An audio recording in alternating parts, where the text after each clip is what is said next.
Χαίρετε παιδες, Στάθης εδώ. Τι σας έχω εδώ? Σήμερα θα δούμε μια ενδιαφέρουσα φιγούρα του Iron Man από την εταιρεία Fantascraft. Πρώτη φορά την ακούω αυτή την εταιρεία. Παίζει όμως να είναι θυγατρική της Comic Cave Studios. Δεν είμαι 100% σίγουρος, αλλά έχει πολύ παρόμοιο κουτί, παρόμοια υλικά, ίδιο φωτισμό. Γενικά έχει πολλά παρόμοια σημεία με φιγούρες της Comic Cave Studio. Τέλος πάντων, Mark L, κωδική ονομασία. Αυτό που θα δούμε σήμερα είναι το Mark 50. Βλέπουμε ένα πολύ ωραίο artwork του Iron Man ακριβώς εδώ. Τίποτα στα πλάγια του κουτιού. Επάνω γράφει Fantascraft, bla bla bla bla. Το ίδιο και από κάτω. Και στην πίσω πλευρά εδώ πρέπει να είναι ο πλανήτης που πολέμησαν ενάντια στον Θάνος. Και εδώ θα δούμε κάποιες ιδιότητες της φιγούρας. Έχει LED φώτα, 70% die-cast μέταλλο. Οκ, πολύ ενδιαφέρον αυτό. Και ανοίγουμε έτσι το κουτί. Βλέπω όμορφη μεταλλική μπογιά. Και τραβάς αυτό εδώ και ανοίγεις αυτό εδώ το κομμάτι. Και εδώ μέσα βλέπετε τη φιγούρα με όλα τα αξεσουάρ. Λοιπόν, πάμε τώρα να δούμε από κοντά τα αξεσουάρ της φιγούρας. Όπως βλέπετε η φιγούρα έρχεται με πάρα πολλά αξεσουάρ. Καλό αυτό. Καταρχάς έρχεται με δύο εφέ πτήσεις για τα πόδια. Σκληρό πλαστικό και τα δύο. Παίρνετε τη φιγούρα και τα κουμπώνετε κάτω εδώ στα πόδια και είναι κάπως έτσι. Έρχεται με δύο χαλαρά χέρια, τα οποία δεν έχουν βαμμένο με ασημή χρώμα εδώ πέρα το repulsor. Θα ήθελα εδώ πέρα ασημή μπογιά. Έρχεται με μια αριστερή γροθιά, η οποία χρησιμοποιείται με το μικρό το όπλο. Θα το δούμε μετά όταν θα δείξουμε και τη φιγούρα. Έρχεται με δύο χέρια τύπου karate chops, ή μπορείτε να τα χρησιμοποιήσετε και για χέρια πτήσης. Εδώ πέρα όπως βλέπετε έχουν με ασημή μπογιά το repulsor. Έρχεται με δύο χέρια τα οποία έχουν τρύπες εδώ για να βάλετε τα εφέ πυροβολισμού ή εφέ πτήσης για τα χέρια, τα οποία έχουν συγκεκριμένο τρόπο για το πώς θα τα βάλετε μέσα. Θα το καταλάβετε από την τρύπα των χεριών. Επίσης έρχεται με αυτό εδώ το μικρό το όπλο, πανέμορφη μεταλλική μπογιά, πολύ όμορφες λεπτομέρειες. Και τέλος έρχεται με το μεγάλο το όπλο. Επίσης έχει πάρα πολύ όμορφες λεπτομέρειες. Και εδώ πέρα έχουμε LED φως. Ανοίγουμε αυτό εδώ το καπάκι από εδώ. Πρέπει να έχεις και λίγο νύχια για να το ανοίξεις. Βλέπετε παίρνει δύο μπαταρίες. Το κουτί δεν μας λέει τι τύπου μπαταρίες παίρνει. Οδηγίες δεν έχουμε, οπότε και εγώ δεν μπορώ να σας πω τι μπαταρίες παίρνει. Έχει αυτόν εδώ πέρα το μικρό το διακόπτη. Τον ανοίγουμε και όπως βλέπετε έχει ένα πολύ ωραίο LED φως. Θα κλείσουμε λίγο και τα φώτα. Κοιτάξτε πόσο φωτεινό είναι. Είναι πάρα πολύ όμορφο. Δείχνει πάρα πολύ ωραίο, παιδιά. Τέλειο, έτσι. Λοιπόν, αυτά με τα αξεσουάρ και πάμε να δούμε τη φιγούρα από κοντά.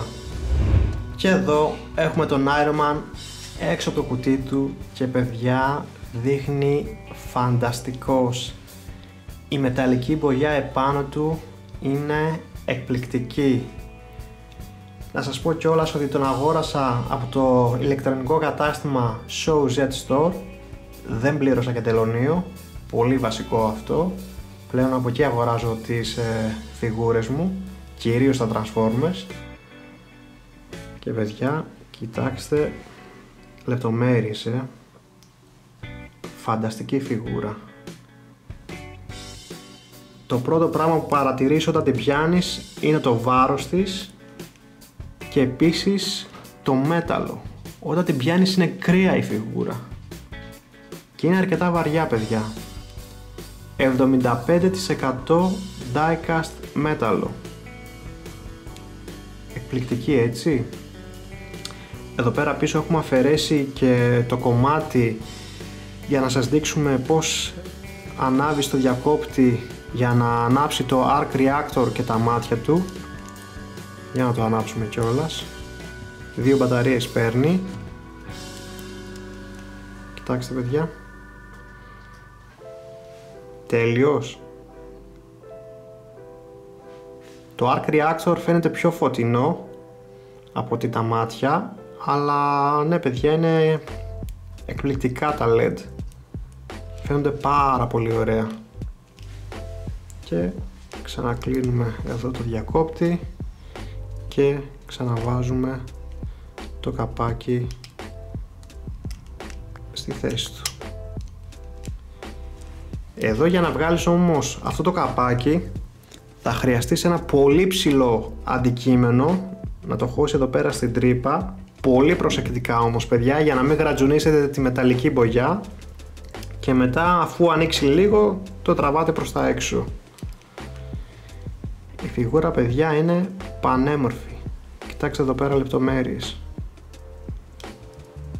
Κοιτάξτε και τα πόδια του από κάτω, μέχρι και κάτω από τα πόδια του έχει λεπτομέρειες. Και επίσης έχει 2 ακόμη ιδιότητες. Έχει αερόφρενα. Ανοίγεις αυτά εδώ τα κομμάτια προς τα έξω και είναι κάπως έτσι, και ανοίγεις και αυτά εδώ τα κομμάτια. Πολύ προσεκτικά, παιδιά, γιατί δεν θέλουμε να γρατζουνίσουμε τη μεταλλική μπογιά.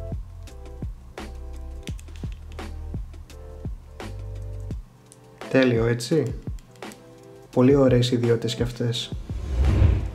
Πάμε να δούμε τώρα και την άρθρωση της φιγούρας. Εδώ θα ήθελα κάποια πράγματα να γινόντουσαν διαφορετικά. Λοιπόν, το κεφάλι στρίβει αριστερά δεξιά, δεν μπορεί να κάνει πλήρη περιστροφή. Κοιτάζει πάνω ως εδώ. Θα ήθελα όμως το κεφάλι του να κοιτάζει λίγο περισσότερο προς τα πάνω για τις υπτάμενες πόζες, και κοιτάζει προς τα κάτω. Αν βγάλουμε το κεφάλι θα δείτε ότι και ο λαιμός κουνιέται λίγο αριστερά και δεξιά. Λοιπόν, εδώ όπως ακούτε έχει υπερβολικά σφιχτό σύνδεσμο στο χέρι. Το χέρι, παιδιά, μπορεί να κάνει πλήρη περιστροφή, αλλά δεν θα το κάνω μπροστά στην κάμερα, είναι λίγο επίφοβο. Το χέρι μπορεί να λυγίσει λίγο μέσα έξω από εδώ πέρα ψηλά πάνω. Έχει μια μικρή περιστροφή εδώ στο δικέφαλο, και λέω μικρή γιατί όταν πας να γυρίσεις το χέρι από αυτό το σημείο βρίσκει στο προστατευτικό ώμου ακριβώς εδώ, και έτσι δεν το αφήνει να κάνει πλήρη περιστροφή. Έχουμε όμως διπλό σύνδεσμο στον αγκώνα, πολύ καλό αυτό. Έχουμε περιστροφή στη γροθιά και η γροθιά λυγίζει προς τα μέσα και θα μπορούσε να λυγίσει και προς τα έξω αν αυτό εδώ το κομμάτι δεν ήταν ακριβώς εδώ. Πάμε τώρα να δούμε το σώμα. Επίσης να προσθέσω ότι δεν έχουμε butterfly σύνδεσμο. Τώρα εδώ στο σώμα είναι λίγο περίεργα τα πράγματα. Θα πρέπει να ξεκουμπώσουμε το σώμα, να το τραβήξουμε προς τα πάνω. Το ακούσατε αυτό το κλακ? Ξεκουμπώνεις το σώμα και έχει κάποια κενά εδώ. Βέβαια σου έχουν δώσει αυτό εδώ το κομμάτι για να καλύβει τα κενά, και έχεις μια μικρή περιστροφή εδώ και το σώμα λυγίζει λίγο προς τα μπροστά και λίγο προς τα πίσω και έχει μια πολύ μικρή κλίση αριστερά δεξιά. Αυτή είναι η άρθρωση στο σώμα και εδώ θα ήθελα λίγο καλύτερο εύρος κινήσεων. Ας το ξανακουμπώσω προς τα κάτω. Το πόδι έχει το drop down σύστημα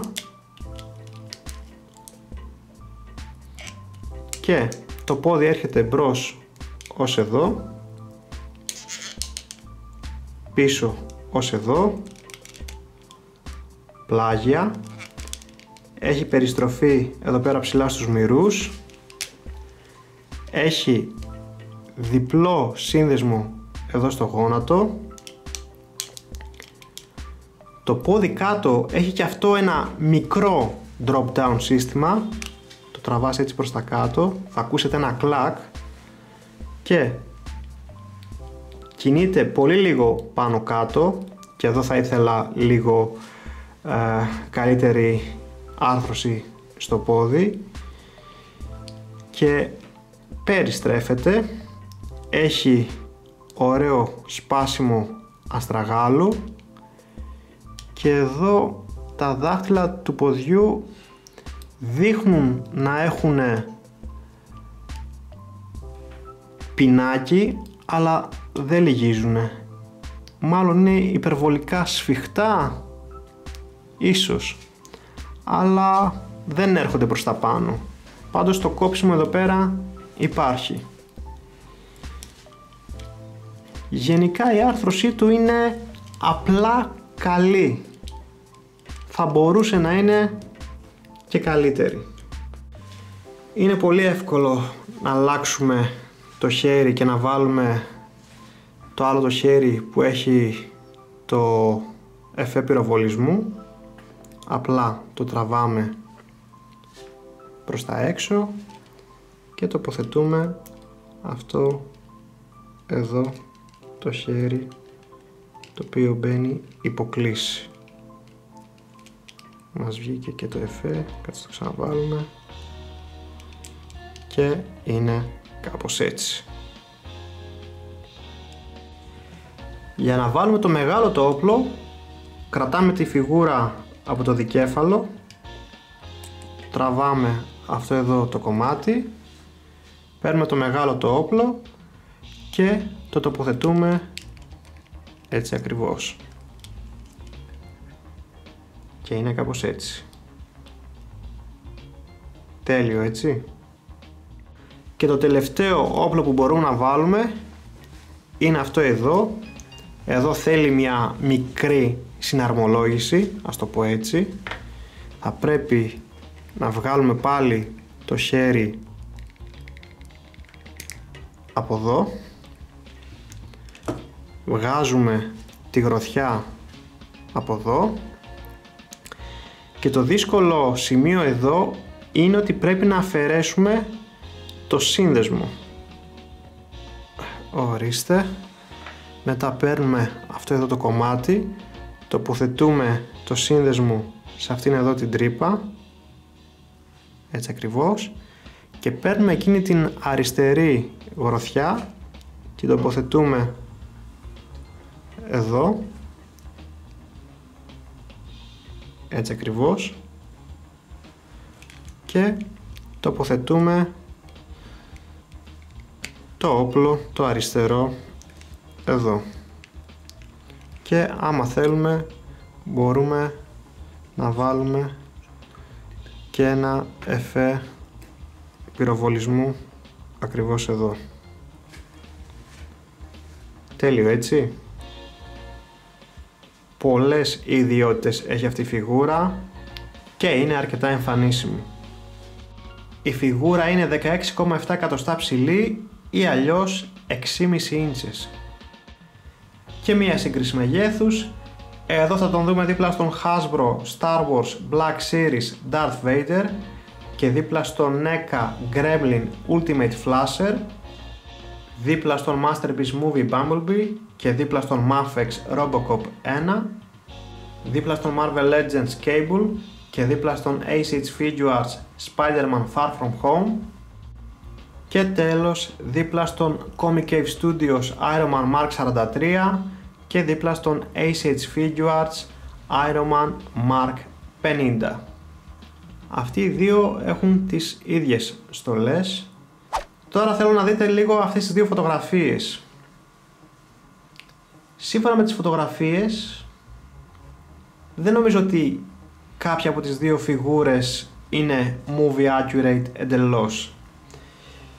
Νομίζω πως αυτουνού το χρώμα θα έπρεπε να είναι λίγο πιο κλειστό, ενώ αυτουνού το χρώμα θα έπρεπε να είναι λίγο πιο ανοιχτό. Πείτε μου κι εσείς κάτω στα σχόλια τι νομίζετε. Επίσης, δείτε τον και δίπλα στον Comic Cave Studios. Όπως βλέπετε έχουν παρόμοια αισθητική, έχουν παρόμοιες ιδιότητες, οπότε παίζει να είναι η Fantascraft θυγατρική της Comic Cave Studios. Δεν είμαι 100% σίγουρος γι' αυτό, αλλά τέλος πάντων δεν έχει σημασία. Τελικά συμπεράσματα, είναι πολύ ωραία φιγούρα, πολύ εμφανίσιμη φιγούρα. Στο μόνο που υστερεί είναι η άρθρωση. Αν η άρθρωση γινόταν κάπως διαφορετικά και είχε περισσότερο εύρος κινήσεων σε πολλά μέρη, θα είχαμε έναν τέλειο Iron Man. Δεν μπορείς να τον βάλεις σε πολλές δυναμικές πόζες, μόνο σε βασικές πόζες μπορείς να τον βάλεις. Ταιριάζει πολύ καλά δίπλα σε Marvel Legends φιγούρες, δεν ταιριάζει δίπλα σε ACH Figuarts φιγούρες. Έχετε εδώ υπόψη σας αυτό. Θέλει πολύ μεγάλη προσοχή με το diecast και τη μεταλλική υπογειά. Προσέξτε μην γρατζουνίσετε τη φιγούρα. Και πάλι να σας πω ότι η φιγούρα αγοράστηκε από το ηλεκτρονικό κατάστημα Show Z Store. Δεν πλήρωσα για τελωνείο. Θα σας αφήσω link για το κατάστημα κάτω στην περιγραφή του βίντεο. Αυτό ήταν το review μου του Fantascraft Iron Man Mark L. Μείνετε συντονισμένοι να ακολουθούν φωτογραφίες του προϊόντος. Μην ξεχάσετε να ακολουθήσετε τη σελίδα μου στο Facebook για να μαθαίνετε νέα φιγούρων δράσης. Link θα βρείτε στην περιγραφή του βίντεο. Κάντε και μια εγγραφούλα στο κανάλι για να βλέπετε πρώτα τα επερχόμενα βίντεο. Αυτά παιδες, τα λέμε στην επόμενη παρουσίαση. Γεια χαρά!